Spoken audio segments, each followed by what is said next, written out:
Hi folks, I just finished Wandering Galaxy. It is a kind of a campaign game. I don't know if you can call it. I guess I did finish a campaign, but it's one of those games where there isn't really an overarching story that covers the entire campaign. Essentially, in this game, you are playing as little space pirates, not exactly pirates, but like basically Guardians of the Galaxy, and you're going around the galaxy, uh, completing missions, doing tasks, and some of these have a few grander than others, but there are a lot of like little smuggling missions as well, and yeah. So that in general is the game. It's very RPG-ish. So what you do is you go to a planet like this, and then you explore, and there's like all these things that you can possibly do. And the game works in skill checks, just like in an RPG. So, for example, you can see that there are about four different symbols over here. These that's one, that's two, that's three, and four. Yeah, and you're supposed to. Each skill check will tell you what symbol to check for, and what you do is you draw three cards from your deck. There you go, three cards, and then you try and find the matching symbols. And this symbol is for you to draw another card. So there you go. And if you match, like if this was a brain check, I'd probably pass it. One, two, three, four, five, and then I match it with whatever stuff I have on my person as well, to bring me to six. Yeah, so that's in general how the game works. Uh, and sometimes you get different weapons and stuff as well, so that's cool. And these tokens, they give you modifiers, so you can add one to your skill checks if you need it or not. There's also a whole element of your ship, and there are all these different panels that gauge that help you record your cargo, your power supply, your hull damage, security. So that's where all your weapons are. You even have a science bay where you can research new technologies, which will give you better weapons and lots of different benefits. And you'll have this operations track where the whole goal of every session is to reach 7 profit. The whole story basically begins by you trying to pay off your ship in four different installments. So every seven, you pay off this top nook-ish character who sends you around the galaxy, giving you lots of different missions. But you can pick up a lot more missions on the way as well. Once you reach seven, you mark off one of the installment plans on your ship over here. There's like, I think, 4 slots. Yeah. So I just finished the fourth one. I did extend it a little bit by not telling the app that I already achieved seven in my final installment, just because I wanted to see more of the galaxy and whatnot.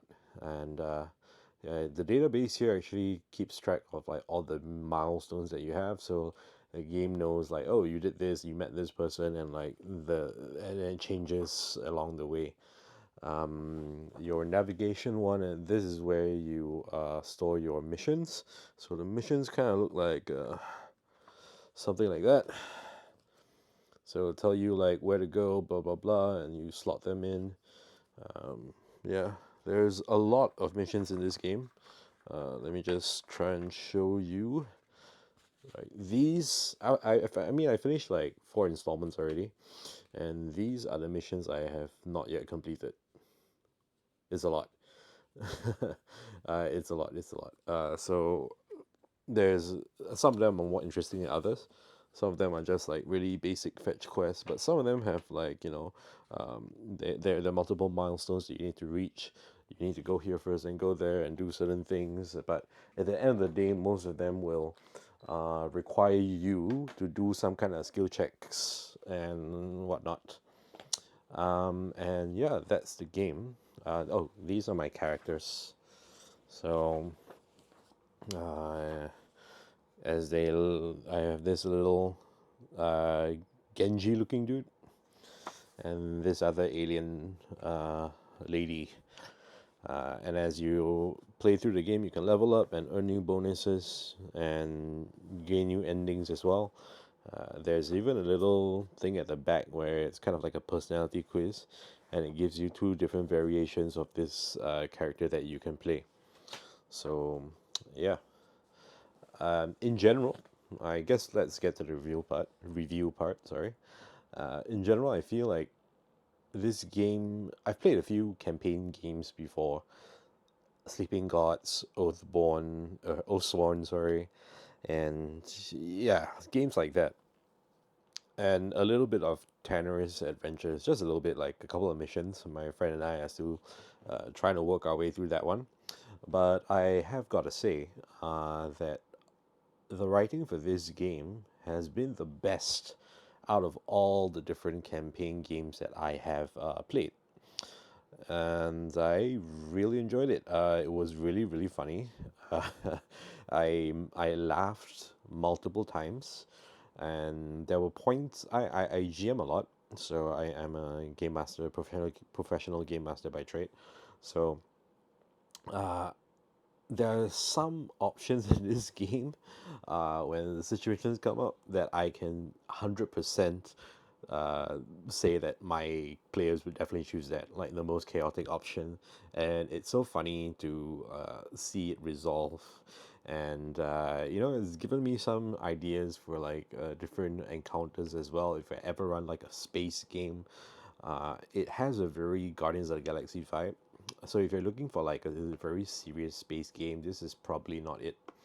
But if you want to, let's say, just have a good time and not worry so much about life or whatnot, this game is fantastic.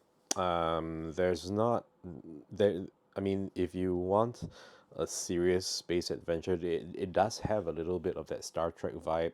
I did get some missions where it's about, diplomacy or like sciencey stuff where you gotta research some things. But at the end of the day, the gameplay is very simple. It's literally just skill checks.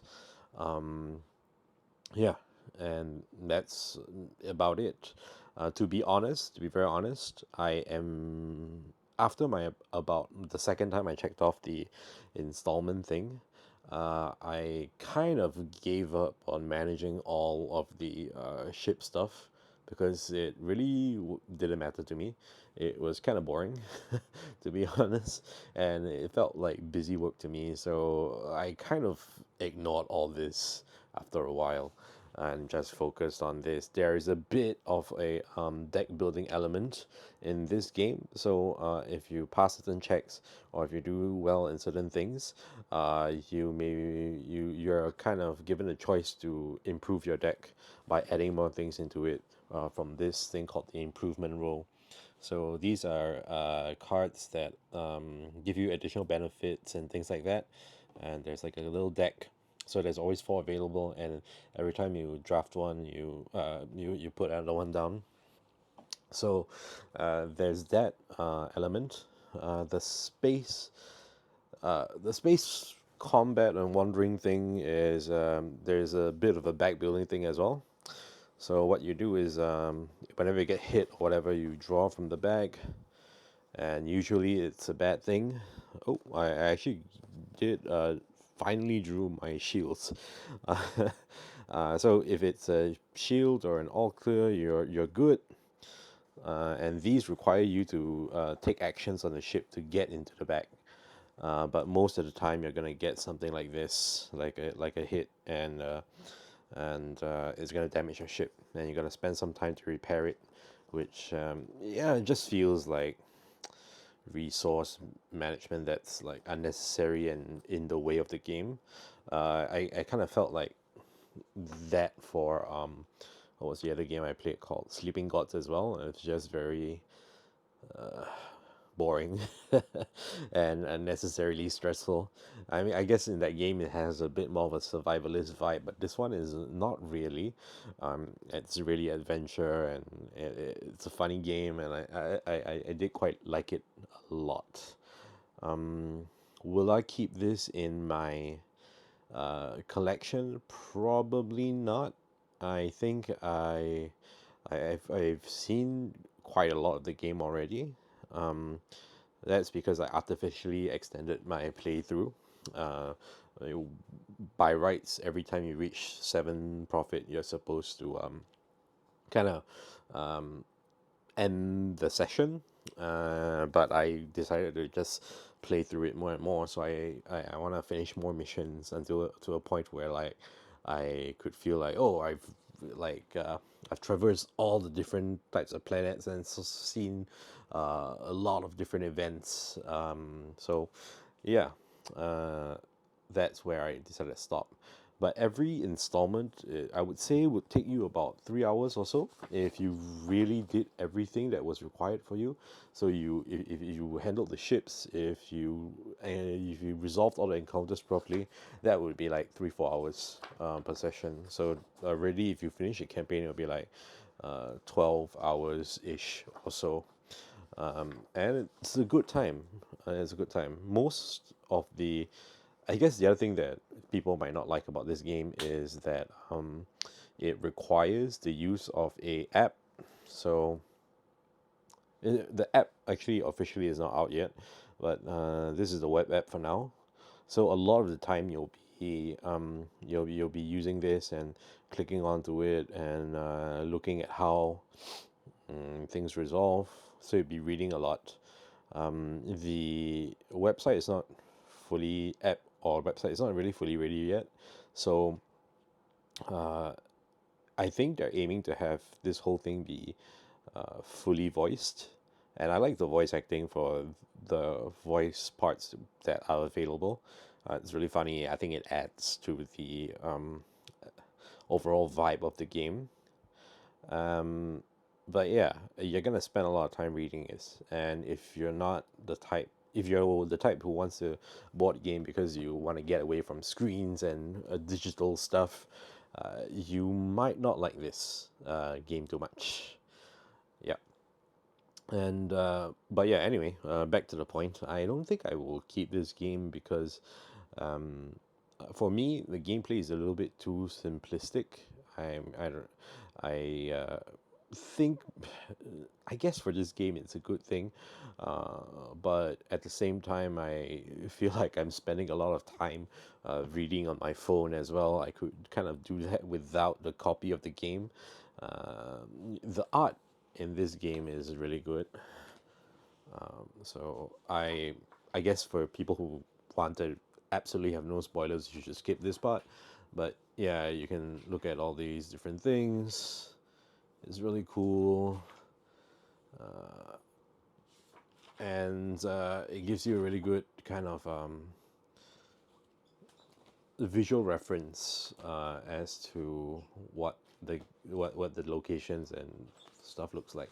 The one complaint that I have is a lot of the times when they refer to like different alien races or things in the galaxy, they don't give you any frame of reference. So, like in the text, like what it looks like or what. So sometimes it can be hard to visualize what's going on. So that's the thing. I'm hoping like in the full app they might have like a keyword thing where you click on like a new terminology and they show you what that alien is or something like that. Because right now it's very like I don't know what a Buffon is or whatever. So yeah, overall I would say this game for me is a 8 out of 10. I know I said I'm not going to keep it, but it's because, um, frankly speaking, most of my friends and whatnot, they're not really my board game friends aren't really into like the narrative type of play, and I much rather play this alone, for sure, because I'm just gonna get bored while people are waiting to resolve their skills and whatnot. There is like this really cool mechanic which I feel with do very well in multiplayer called the catchphrase. So at certain point of times, you can gain a catchphrase, and you have to say it out loud. And so I, and it's like really dumb stuff like, and that's how the sacks are made. I forgot how I got that one, but yeah, but basically I guess it's a good way to kind of create inside jokes and things like that, that work well for multiplayer. But otherwise, I definitely prefer to play this alone, maybe with like one other person or something like that, if they're new to RPGs and whatnot. I actually got this game because I've heard some good things about it from John LaRufa, from the solo playthrough, and the other guy, the Dungeon Dive guy. So, um, and I'm glad I experienced it. I think people should go out and try and find a copy of this, especially if you want like a very chill kind of adventuring time. I think this game is good. Um, but yeah, if you're looking for anything more complex than that, it might be something that you want to avoid. But anyway, that's my review for Wandering Galaxy. Let me know if you have any questions and whatnots in the comments, and I'll see what I can do. And ciao.